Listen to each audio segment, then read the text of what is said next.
accessories ng ating bagong-bagong Kia Sonet.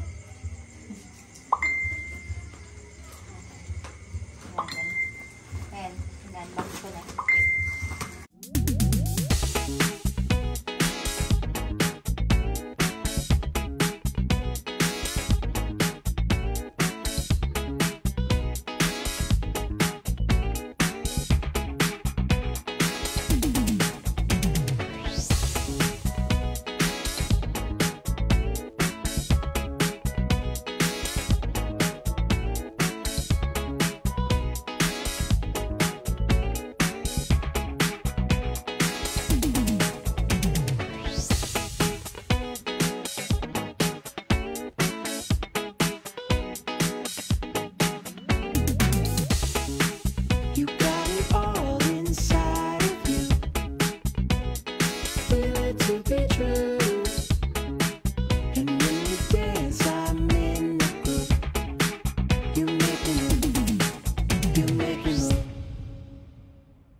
Yung pala, nakabit na ng aking asawa ang sun visor na binili natin sa Shopee.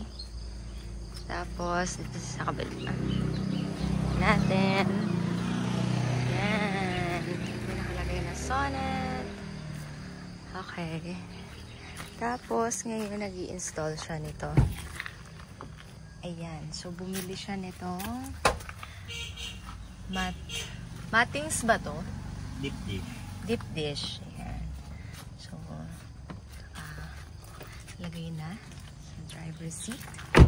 Tapos, nag-i-install siya dyan sa kabila. Ayan. Ano yung nilalagay mo? Side step seal ba yung tawag ko? Side step seal.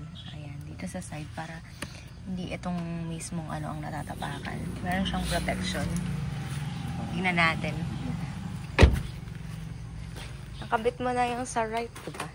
Yung sa left, ano? Okay, dito. Nakabit niya na. Ayan, ganda. Okay. Bakit left to? Left mo dapat. Okay. Ay, wait lang. Baligtad ata. Ayan. So, ito, nirolyo kasi to kaya hindi pa siya lapat na lapat. Pero, ayan, lalapat din yan pag ano na. Sana? Tama, balik na tayo. Mali. Nagkamali pa nga ng dikit. Dito pala. Oh no. Diyan yung left. Ulitin na lang. Kabit mo na lang ulit. Punasan niya muna ng basahan na may alcohol para sure na malinis yung surface bago niya i-install. Para hindi yung white na white ang natatapakan. Additional protection.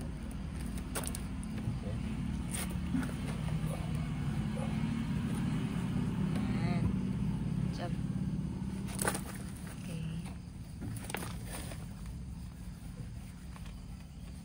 Ano lang siya, adhesive lang. So, madaling install. Naka 3M tape lang Naka siya. 3M tape lang siya. So, didikit lang talaga. Kung wala yung tape. Ito yung deep dish yung maganda. Ayan, deep dish. Pero ito dapat magbutasan ito tayo. Or ikakat ito dito. Hindi ko lang nakat. Kasi may hook dyan. Butasan na lang mamaya. Nice. Left side. Left side. Then, last one sa driver's seat.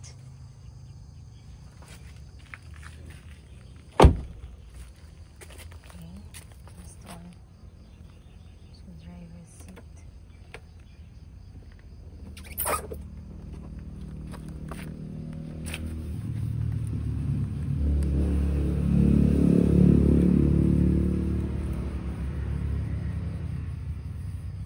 Nice.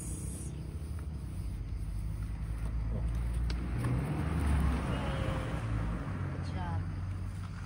Alis niya lang yung Ano lang to, 3M tape lang. 3M tape. Over. Oh, 3M tape over yung yan. nakalagay. 3M tape lang Mahirap siya. patanggalin. Ayaw pa niya magpatanggal. Oo.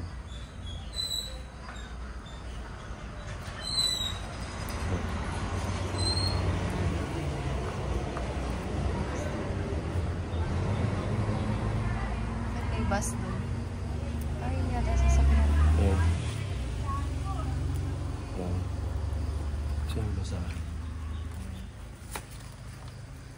Nasab na natin ulit.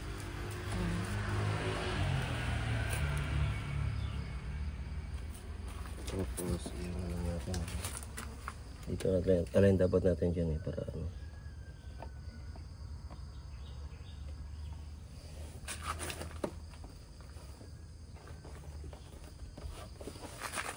Press lang natin ng basahan.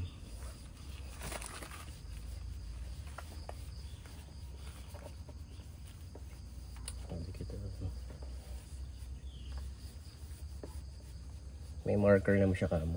Yan. Ayan, may nakamark naman na right or left yan. Yung mga step Hindi na lang seals. natin. O, diba?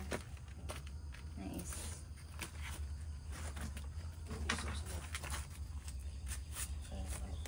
One more. Ayan, look ang ating interior. Tayo sa front right. Okay, front right.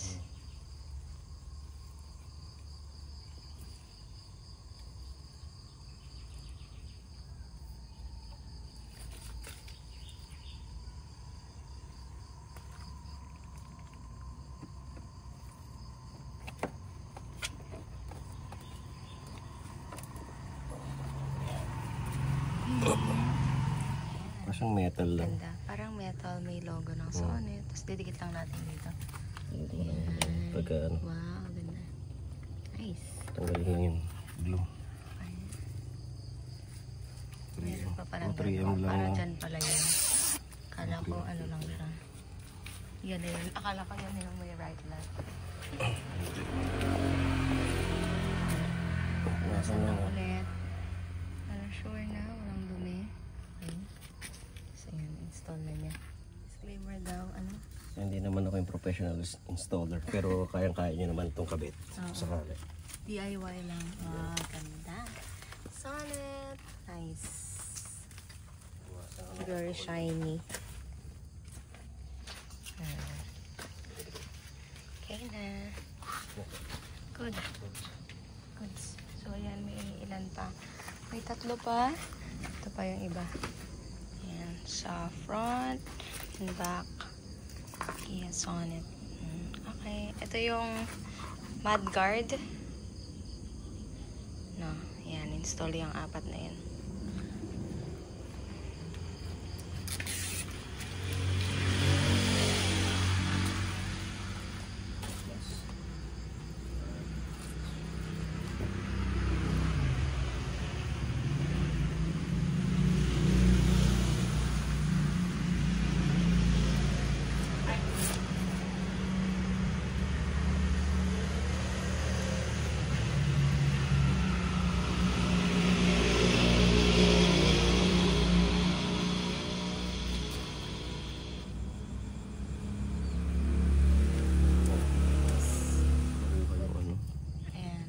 Yung linya. Parang naka-mold na kasi siya dito. Pero may sa gap dulo. lang na konti. May konting gap. Pero yung dulo naman kasi ang susundan mo. Kung mayroon siyang ano. Ayan. Yung gap niya. Ganda. Okay. Lagay na lang natin yung Shopee link. Para sa mga gustong mag-order.